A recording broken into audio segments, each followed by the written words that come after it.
Hello, everyone, and welcome back to the.universary. Today's small claims case is before Judge Pro Tem Carl Treble, and it is Cottages of Lacey versus Brenda Brown. And this one was really good to see. As it states on the card, there was just a level of professionalism and compassion here that was really, really nice to see. I think every party did their very best. I do think the right decision was reached, but I would love to know your thoughts in the comments. Hope you enjoy. Cottages of Lacey versus Brenda Brown. And if I recall correctly, this was a claim for unpaid rent of about $2,400. Are the parties ready to proceed to trial on this matter? Yes, sir. All right. And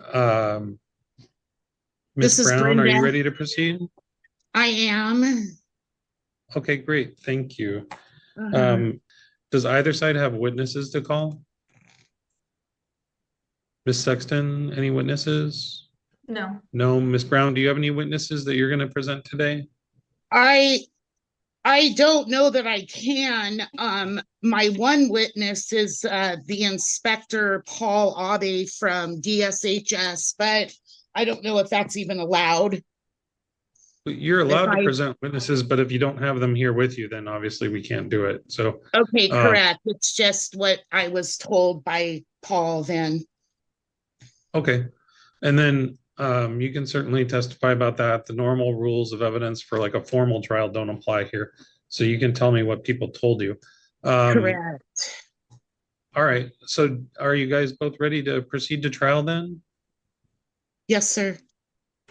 Ms. Sexton? Yes. I'm seeing you nod. Yes.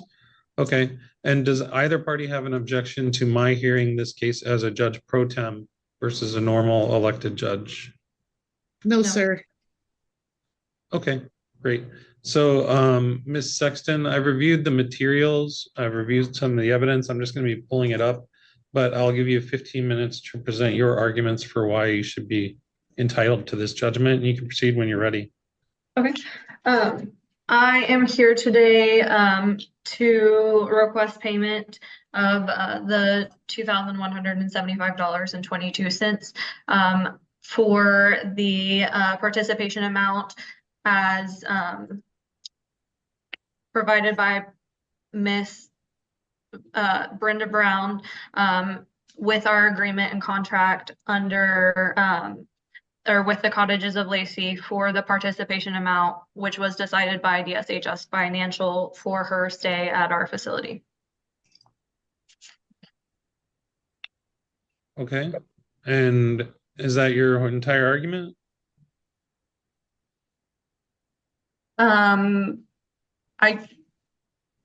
Yes, I guess so. Okay, thank you, Ms. Sexton. Ms. Brown, what would you like to say as the defendant in this matter?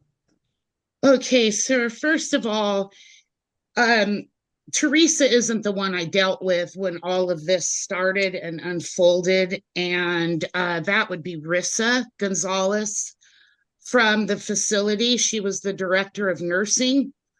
It all started on the 5th of February. I received a call from her stating that my mother's caregiver had noticed extremely swollen, red, bleeding from the toe foot while she was giving her a shower. This was at roughly at 5 o'clock on the 5th in the evening. And I was told that she was calling the doctor with their facility, which my mother was supposed to have at that point, and that she requested an x-ray machine to make sure the foot was not broken. So I rest assured things were being taken care of that evening. The 6th, I called at 9:15 in the morning to check on my mother and was told by Rissa that the doctor couldn't make it last night due to several appointments. And I asked Rissa if somebody was checking on my mom that night and what was going on. I was not present. I did not see her foot. And she flat out told me that they don't like to disturb their residents, but someone pokes their head in at night to make sure they're still breathing. And at that point, I said, I want to speak with my mother. And she said, I was going to check on her right now. So she took her the phone. She had to leave the building and go to the building my mother was in, handed her the phone. I asked my mother how she was doing, if her, what was going on with her foot. And my mom was having a hard time. She has dementia. She was having a hard time answering me. And she said, excuse me, which she was talking to Rissa. And my mother said, what is the matter with my foot? Rissa replied, well, does it hurt? And immediately I asked my mom to give me back to Rissa. I didn't even have a chance to say anything to Rissa. She said, I need your permission to call 911. And I told her that should have been done last night. I was already upset at that point. So my mother was transported to the hospital. The first visit summary, that was at Multicare Hospital in Lacey. My Rissa had called me back and said they transported her. Someone from the hospital would be in touch with me. She gave them all my information. I didn't receive a phone call, so I called the hospital myself approximately, I don't know, maybe a half an hour, 45 minutes later. She was already on the way back to the facility. The after visit summary, I was told, was given to Rissa. Everything was explained. I asked them what it was. They said it was cellulitis, which you can see on page 1 of the diagnosis. Also, the follow-up that they were supposed to take care of, which I never even saw until the 13th of February, due to my request. There was a follow-up supposed to take place within 2 days. It says with Dr. Jeffrey Kasnick, that was her old doctor. She was with the new doctor at the facility. They were never contacted. So be it on that one. Ms. Brown, if I could interrupt you. I'm sorry, Yes, Ms. sir. Brown, if I could interrupt you real quick. I understand your allegations about the care and the fact that the care was not appropriate, and that your mother was not well cared for. Correct. But you agree that you entered into a contract to pay them. So I assume. So I guess what I'm wondering is, what's your legal defense to why you don't have to pay the rent, regardless of because they neglected my mother medically. They neglected my mother. She ultimately, by my doing, was removed from the facility, which was okayed by her caseworker that got involved on the second transport. Literally 8 days later, my mother's foot was rotting. She had gangrene on her foot at this point. I believe no one ever even looked at her foot and did the aftercare summary, which was very specific. That was supposed to have Bactrin daily put on her ulcer on her foot. She was taking her antibiotics. If the swelling didn't go down, she was supposed to return within 2 days, return to the emergency room. I knew none of this, and this didn't happen. So I got a call on the 12th from a podiatrist's office, and I was very confused. And I said, hold out, I need to get a hold of the cottages because they have a podiatrist. I don't know what's going on here. We had signed paperwork to have their podiatrist, which little incidents unfolded regarding that on the 14th. with the caretaker involved also. So I requested, I called Rissa and I asked her what's going on. And I said, who made an appointment with some podiatrist? And she said, I have no idea. And I go, well, what is going on at that point? I said, well, maybe the hospital did it. And so I was just really confused. So at that point, she said, well, it's in your after visit summary. And I said, why am I just finding out about this? I haven't even seen an after visit summary. I was never given it. Ms. Brown, I'm sorry to interrupt. I just want to keep us focused. I know, I'm so sorry. You'd presented testimony, I thought, or documents, I thought, that showed that you had asked for the state to investigate and that there was an investigation found. I thought your document said that there was no finding of abuse in that investigation. Is that right? Correct. Let's jump to that.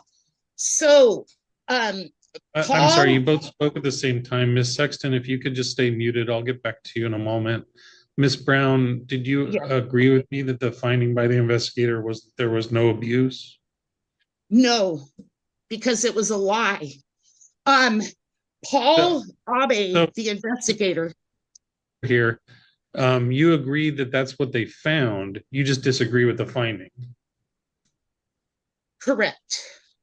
Okay. And I tried to, with Paul, he specifically told me that, okay, meanwhile, also, they had filed against me with APS that I was in neglect for not taking my mother to the doctor. I knew nothing about this. So Paul Abe called me on the 8th, went in, and he said he was on his way in to do the investigation. He proceeded in their facility to do the investigation. At that point, he did his investigation. He called me back from the phone number that I have listed on page 17. And he stated that the facility provided the treatment as ordered, which was not true because Bactrin was supposed to be applied to my mother's foot, and that the documentation that was presented to him was a resident record that I was notified, the POA, with the need of a follow-up appointment, which never took place, on the 7th at 11:02. Is what he told me. And my phone records prove that I have never talked to that woman, Rissa, after the 6th. This I never understand. took Ms. place. Brown, just so I understand the record fully, you have not filed a counterclaim in this case, right? You're just defending the claim for unpaid rent? Correct. I tried to file a claim for neglect, but it's not allowed in small claims. So at that point, the only thing I really had to go on was my time for 7 weeks. And, dealing with my mom, she was in the hospital for 7 weeks. And I had to go through this whole process again. I called the facility and said my mom would not be returning. I checked her out the next day on the 15th, got all of her stuff. And there is an open case with APS right now, page 15, where I received that on the 7th of February. That was where they accused me of neglecting my mother, which never happened. And I was since cleared of that. There is an open APS I'm case. afraid, Ms. Brown, you've only got about 1 minute remaining, but I'll let you give me any concluding thoughts you have. So anything that you feel is really important for me to hear. Okay, keeping in mind I've read the materials. Ultimately, 8 days had gone by. My mother's foot was rotting. Little did I know. They were ultimately responsible for my mother's care. I had nothing to do with that. I knew nothing about it. The reason I pulled her out of there is because I didn't trust them at that point. I got a phone call from the hospital on the 14th, her second emergency visit, to be prepared that my mother could lose her leg or excuse me, her foot. And then when I got to the emergency room, I had 2 other doctors approach me and said she may lose her whole leg. She had to go through all of her medications again, to her antibiotics again. For a week, she had surgery. Luckily, she didn't lose her leg, but she was in the facility for 2 weeks. She was mistreated. I don't think anyone ever even looked at my mom's foot. And I felt at that point, and so did my mom. I discussed it with my mom, caseworkers, everybody. And we felt at that point they didn't deserve a dime because they flat out neglected my mom. Her foot was rotting for days. I understand your arguments, Miss Brown. Thank you. Did you see the pictures of my mother's foot? I did. They were horrifying. I'm very They're sorry you had to deal horrifying. with all of that. And I'm still dealing with it. Yeah, I'm going to have to ask you to mute yourself now, Miss Brown. Your Yes. presentation will be concluded now. Miss Thank you. Sexton, you've got a couple minutes remaining if you had anything to add to that. Yes, so without breaking HIPAA, this Miss Sandra Bareem does have multiple comorbidities that affects venous flow. She was seen by a physician twice. We attempted to do dispatch health as well. We did go under investigation with RCS, which is our governing regulatory body. And there was no failed practice found within that. We also discussed with APS. We had also been working with the social worker with DSHS as well. We were very transparent with all of the parties involved. All right, thank you, Miss Sexton. So what we've got here is a case brought by Cottages of Lacey for unpaid rent. The defendant admits that the rent was unpaid, but argues that essentially the contract was breached because the care agreed to be provided was not provided. However, the court doesn't have a counterclaim in front of it for breach of contract. And although Ms. Brown, you and your mother may have, and I can't comment too specifically, but you may have a basis for a lawsuit yourselves. I tried. I don't, please don't interrupt me. But that's beyond the issue of the small claims issue in front of us.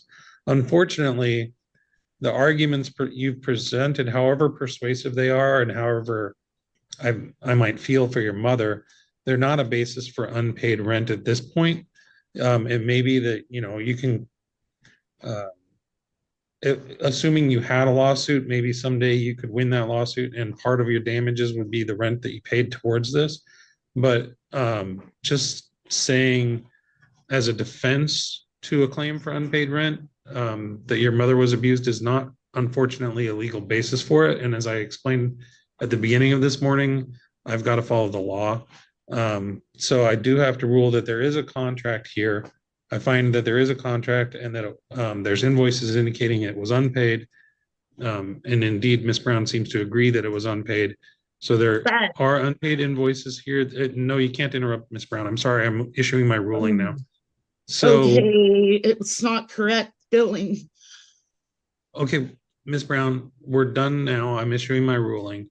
So the invoices here I find in favor of the plaintiff, and I'll issue a order to that effect now, and it'll be available on the electronic docket system. And I wish you all luck in the future. Thank you. Thank you.